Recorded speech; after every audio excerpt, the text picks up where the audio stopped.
आने वाला जो फ्यूचर है अगले चंद साल के बाद हम कहाँ पर खड़े होंगे, हम किसके साथ किस तरीके से खड़े होंगे और हमारे हमसाए किसके साथ कैसे खड़े होंगे। तो क्यों हिला डाला ना। दुनिया का सबसे हाईएस्ट ब्रिज बना रहे हैं। और आपको पता है कि पिछले साल की अगर मैं बात करूं तो दुनिया पे रिकॉर्ड तोड़ के सिर्फ और सिर्फ टूरिस्ट से जम्मू एंड कश्मीर में जा चुके हैं इंडिया वाले में।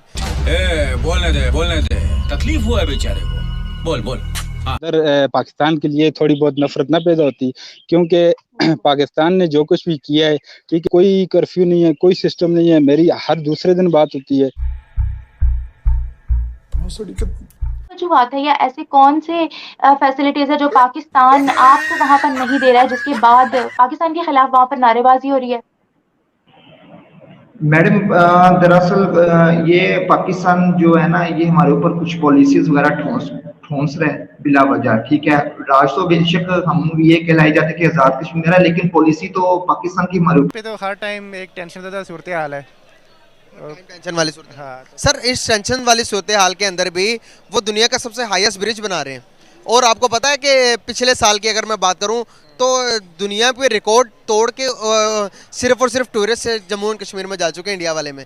अगर मैं बात करूं अभी की आज की अगर न्यूज़ दूं तो सर सिर्फ 7 दिन के अंदर 1 लाख से ज़्यादा टूरिस्ट वहां पर जा चुके हैं। किसी इलाके में जुल्म और ज्यादती हो तो मैं नहीं समझता इंसानी सोच भी इस चीज़ को कासिर है समझने में कि कहीं पर माहौल ख़राब हो, जुल्म और ज्यादती, तो इतने टूरिस्ट जा सकते हैं एक साथ। यही है कि देखें, फिर ये तो एक मीडिया का होगा कि हमने तो जो सुना हुआ है उस हिसाब से तो वहाँ सूरत बहुत बुरी है। अगर जाते हैं तो मैं सर्च करूँगा इस मामले में। आप ज़रूर सर्च कीजिए। बिल्कुल मैं करूँगा। सर अगर डेवलपमेंट की बात करें तो कभी आपने जम्मू, हमारे जो पास जो कश्मीर है, आज़ाद कश्मीर जिसे हम कहते हैं, क्या विजिट किया आपने? मैंने विज़िट किया हुआ है। कब गए थे? मैं 3-4 साल पहले गया था। 3-4 साल पहले के क्या सिनेरियोज थे? 3-4 साल पहले तो मेरे ख्याल से हालात काफ़ी अच्छे थे, लेकिन हाँ। मैं रिसेंट की बात बताऊं, अभी रिसेंटली मैं विजिट करके आया हूं, वहाँ पे बहुत बुरे हालात हैं। यकीन करें कि वहाँ के लोग आप एज अ पाकिस्तानी क्या चीज़ तवक्को करते हैं गवर्नमेंट से? फॉर एग्जांपल कि आप दुबई चले जाते हैं, दुबई की गवर्नमेंट, यहाँ से लोग पाकिस्तान से बाहर क्यों जा रहे हैं बताइएगा जरा। सबसे इम्पोर्टेंट है ना वो लॉ एंड ऑर्डर की सिचुएशन है। ठीक है, वही बात है कि कानून की पासदारी होनी चाहिए कि अमीर और गरीब के लिए कानून बराबर होना चाहिए। सही बात है। जहाँ दो हमारे पास नहीं, हमारे पास नहीं है अनफॉर्चुनेटली। अगर मैं बात करूं कि यहाँ से पाकिस्तानी छोड़ के क्यों जा रहे हैं?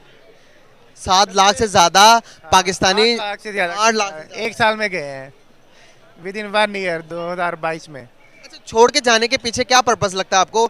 क्या जो मुल्क से एक अवाम बेसिकली आपको भी पता है कि हम लोग आज़ाद कश्मीर का दौरा करके आए हैं, जिसपे बहुत सी वीडियोस मैंने की और बहुत सारी जो चीज़ें हैं वो देखने को मिली आज़ाद कश्मीर के अंदर। तो क्वेश्चन मेरा पहले तो आपसे ये है कि भाई हम यहाँ पर आए तो लोगों ने अभी भी ये नहीं माना कि आज़ाद कश्मीर के अंदर वैसी डेवलपमेंट नहीं है जैसा कि हम गूगल वगैरह पे देखते हैं। वो कहते हैं कि भाई सब कुछ ठीक ठाक है। आप मुझे बताएं डेवलपमेंट के लिहाज से, पहले तो मैं बात करूंगी कि ना कोई एयरपोर्ट मैंने देखा, ना कोई इंफ्रास्ट्रक्चर अच्छा देखा।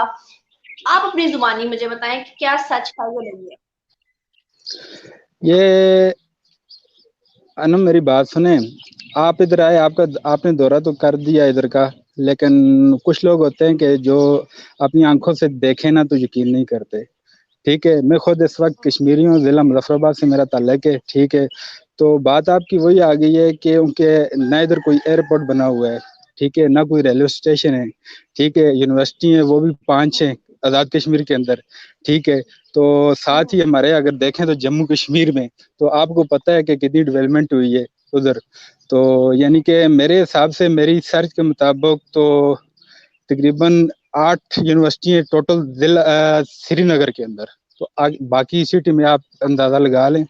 तो सबको, अब स्टूडेंट्स को खास तौर पे पता चल गया कि इंडिया डेवलप कर रहा है, लेकिन एक सवाल ये पैदा होता है, आपने कहा जी वो सेकुलर स्टेट है, सेकुलर का डेवलपमेंट से कोई लिंक है? बिल्कुल लिंक है। अब जैसे फॉर एग्जांपल कोई कंजर्वेटिव कंट्री है तो उधर मुस्लिम ही बेशक इस्लामोफोबिया ज़्यादा है, या कोई भी उधर इशू है तो वो बंदे अपने बंदों की ज़्यादा प्रेफरेंस करेंगे कि सेकुलर, वो ये नहीं देखते कि मजहब है, हिंदू। हाँ वो बिल्कुल, ये देखते हैं कि हम इंडियन हैं। हाँ बेशक। जबरदस्त, ये काफी हद तक हम ऑनलाइन ऑब्जर्व भी करते हैं, यूट्यूब पे ऑब्जर्व करते हैं, जो आप कमेंट्स देखते हैं ऑब्जर्व करते हैं। ये बताएं, हम पाकिस्तानी हर चीज में हमें शौक है इंडिया से मुकाबला करने का, खास तौर पे जी अगर उन्होंने कोई गन ली है, हम अपने डिफेंस बजट में बजट ज्यादा कर लेंगे, गन उनसे अच्छी लेंगे, ठीक हो गया। तो हम इंटरनेट सर्विस, हम एजुकेशन, हम हेल्थ के लिए क्यों नहीं मुकाबला करते? हम क्यों नहीं कहते इकोनॉमी हम उनसे बेहतर करें? देखें, अगर आप सेंटिमेंटल सतह पे देखें तो हमें पेंट तो किया गया इस तरीके से कि इंडिया ही आपका कोई जद्दी दुश्मन है और इसी ने ही आपको बॉर्डर्स पे भी तंग रखा हुआ है, आपसे कश्मीर भी इसने छीन लिया हुआ है और आप तो अगर मतलब प्रिपेयर्ड किया गया इस तरीके से। लेकिन जहाँ पर कंपटीशन की बात है वहाँ पर ना उस तरीके की हमें इंकरेजमेंट दिख रही होती है कि आप उनसे आगे निकलें, और हम देखते भी हैं कि वो इकोनॉमी में किस तरह से ग्रूम कर रहे हैं। इवन क्या नाम है, आप देख रहे हैं कि इकोनॉमिक शिफ्ट्स आए हैं दुनिया के अंदर, लोग बिटकॉइन की तरफ जा रहे हैं, लोग क्रिप्टो करेंसीज के अंदर ट्रेड्स की तरफ जा रहे हैं, लोग फ्रीलांसिंग की तरफ जा रहे हैं। मतलब जो डिजिटल यूज दुनिया के अंदर जो ये शिफ्ट आया है पोस्ट पैंडेमिक, उसको बर वक्त इस्तेमाल किया गया डेवलपिंग कंट्रीज के अंदर भी। उनमें बड़ी मिसाल आपके सामने इंडिया की अपनी डिजिटल करेंसी है। हमारे यहाँ पे तो अभी डिजिटल करेंसी वैसे ही बैन। हाँ जी, वो मतलब लीगल नहीं, उन्होंने तो लीगलाइज कर दी है। अब यहाँ पर हैं गिने चुने नाम एक दो वैसे, लेकिन नहीं कैसे नहीं है। सवाल मेरा ये है कि वही बात कि हर चीज में हमें माइंड में ये बिठाया जाए। ईरान ने माइनिंग मशीन जो सी हैं वो अलाउ कर दी हैं। सवाल ये है कि हर चीज़ में हमें माइंड में बिठाया जाता है वो हमारा दुश्मन, वो नो डाउट हमें ये बात भी नहीं ऐसी करनी चाहिए दुश्मनी की, हमें तो दोस्ती की बात करनी चाहिए। लेकिन जैसे बिठाया जाता है, हम मुकाबला फिर एजुकेशन में क्यों नहीं करते? हम मुकाबला इंफ्रास्ट्रक्चर में, हेल्थ में, इन चीज़ों में क्यों नहीं कर लेते कि यार इंडिया का हेल्थ सेक्टर ऐसा है, हेल्थ का जो सिस्टम है वो बेहतर है, इकॉनमी दुनिया की 5th नंबर पे, हम भी आगे जाए। ये चीज़ें हमें क्यों नहीं बताई जाती?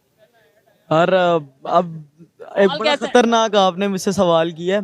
अगर मैं अब समझदार होकर यहाँ पर जवाब दूं तो फिर ये है कि मुझे मसले आएंगे और घुमा फिरा के, मतलब मैं नसीहत ही कर सकता हूँ कि आप उन्हें हेल्थी कंपटीशन की तरफ उनके साथ जाना चाहिए। आप उनके साथ उस मैदान में मुकाबला करें जहाँ पर उनको भी फ़ायदा और आपको भी फ़ायदा है। इसके साथ हमारे रिलेशन भी बेहतर होंगे। मैं ये 100% गारंटी से कहता हूँ। क्या अगर हम आज अनाउंस करें या मैं वीडियो रिकॉर्ड कर रहा हूँ, मैं कहता हूँ जी इंडिया वालों से मेरा चैलेंज है कि हम आने वाले 2 साल में एजुकेशन में आपसे आगे निकलेंगे, क्या वो माइंड करेंगे ये बात या खुश?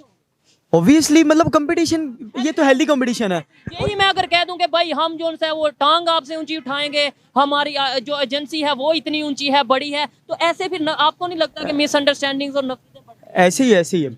अब मतलब मुझे ये कहते हुए कोई कबाहत नहीं है कि इंडिया वालों आप लोग आगे जा रहे हो, मुझे बड़ी मोहब्बत है आप लोगों के साथ, और हाँ हम चाहते हैं कि हम भी एक ऐसे कंपटीशन के अंदर आपके साथ हों और शाना बशाना हो कि हम तरक्कियाँ वगैरह आगे चलें। बिल्कुल ऐसी है। मैं बहुत खुशी हुई, ऐसी सोच अगर पाकिस्तान की यूथ की होगी डेफिनेटली हम ग्रो करेंगे, हेल्थी कंपटीशन होगा।